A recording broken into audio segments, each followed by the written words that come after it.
آخری چیز ہے، اس کے بعد بھی اگر آنکھ نہیں کھلتی کسی انسان کی تو میں نہیں سمجھتا کہ وہ اپنے گرد اس نے جو یہ فلا تزکوا انفسکم، اس نے جو اپنے گرد تزکیہ نفس کا ایک مصنوعی حالہ بنا لیا ہے، کبھی بھی وہ اس حالے سے نکل سکے گا اگر اس حدیث سے بھی آنکھ نہ کھلی۔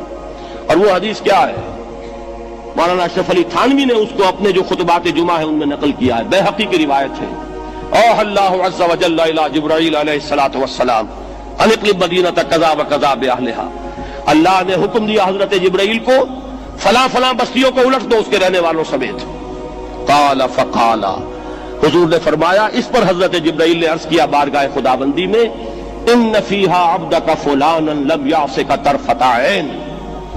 پروردگار اس بستی کو الٹ دوں، اس میں تو تیرا فلاں بندہ بھی ہے جس نے کبھی پلک جھپکنے جتنی دیر بھی معصیت میں بسر نہیں کی۔ اب آپ اندازہ کیجئے، یہ جو ہے نا اپنے آپ کو رگڑنا اور مانجنا اور پوری زندگی رگڑنے میں اور مانجنے میں لگا دینا۔ ہم بعض بزرگوں کے تذکرے میں سنتے ہیں اتنے اللہ والے تھے کہ ان کا گھوڑا بھی کوئی مشکوک دانہ نہیں کھاتا تھا، اور وہ خود جو ہے وہ انگریز کی عدالت میں بیٹھے ہوئے اور انگریز کی نوکری کر رہے تھے۔ یہ ہے وہ میکروسکوپک اور مائکروسکوپک کا عدم توازن۔ طاغوت کی چاکری کر رہے ہیں، انگریز کی ملازمت کر رہے ہیں، انگریز کے قانون کی تنفیذ کے اندر اعلی کار بن رہے ہیں، لیکن ذاتی تقوی اور ذاتی نیکی اور ذاتی للہیت جو ہے اس کا معیار یہ ہے کہ ان کا گھوڑا بھی مشکوک چارہ اور مشکوک کھانا نہیں کھا سکتا۔ یہ ہے وہ عدم توازن، اس کو نوٹ کیجئے گا، جس کو کہ اس حدیث میں محمد رسول اللہ صلی اللہ علیہ وسلم نے واضح کر دیا کہ حضرت جبرائیل عرض کرتے ہیں کہ اللہ فلاں بستی کو الٹ دوں، اس میں تو تیرا فلاں بندہ بھی ہے جس نے پلک جھپکنے جتنی دیر بھی معصیت نے بسر نہیں کی۔ ذاتی نیکی کا اب اس سے اونچا کوئی مقام کوئی شخص مجھے اگر بتا سکے تو میں اس کا مرید ہو جاؤں گا۔ اس سے اونچا کوئی مقام ہوگا کہ آنکھ جھپکنے جتنی دیر بھی کسی نے معصیت میں بسر نہیں کی، ذاتی نیکی کی معراج۔ لیکن حکم کیا ہوا بارگاہ خداوندی سے؟ قال فقال، حضور نے فرمایا،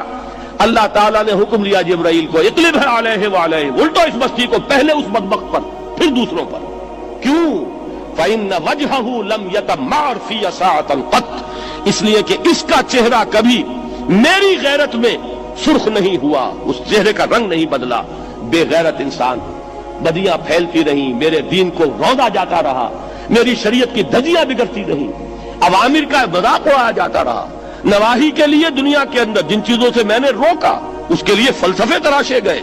اور یہ لگا رہا مست رکھو ذکر و فکر صبح گاہی میں اسے، یہ سوائے ذاتی اپنے اس اصلاح کے اور ذاتی تقوی کے اور ذاتی نیکی کے اور ذاتی عبادت گزاری کے یہ میدان میں نہیں آیا، اس کا خون نہیں کھولا کبھی، اس کے چہرے کا رنگ متغیر نہیں ہوا، لہذا یہ دوہرا مجرم ہے۔ یہ ہے وہ تصور جو یہاں پر نوٹ کیجئے۔ ہاں، اس کے یہ معنی بھی نہیں ہے کہ نماز بھی نہیں پڑھ رہے، روزہ بھی نہیں رکھ رہے، اقامت دین کے کارکن ہیں، فرض نماز آ گئی ہے وہ چلی جا رہی ہے، جماعت کا کوئی اہتمام نہیں ہے۔ اب یہ دو انتہائیں ہیں، ایک انتہا یہ کہ وہ تزکیہ نفس جو ہے اسی میں وہ رگڑنے اور مانجنے کا عمل جاری ہے، ایک یہ کہ اس کا سرے سے کوئی تعلق ہی نہیں، اپنی ذات سے بحث ہی نہیں۔ وہ کیفیت وہ ہو گئی ہے جو یہود کی آئی ہے قرآن مجید میں کہ تامرون الناس بالبر وتنسون انفسکم وانتم تتلون الکتاب، کیا تم لوگوں کو نیکی کا حکم دیتے اور اپنے آپ کو بھول جاتے ہو؟ یہ دوسری انتہا ہے۔ پھر وہی بات عرض کروں گا، وہی بال سے زیادہ باریک اور تلوار کی دھار سے زیادہ تیز راستہ ہے جس پہ چلنا ہوگا کہ نہ یہ ہو کہ وہ مبالغہ ہو رہا ہو، اپنی ذاتی اصلاح میں تو مبالغہ کی حد تک آگے جا رہے ہیں، اور دوسرے یہ کہ اپنے دین کی تبلیغ و اشاعت، اقامت دین کی جد و جہد، اس کا کھانا ہی نہیں کھولا زندگی میں، وہ کھاتا ہی نہیں کھلا۔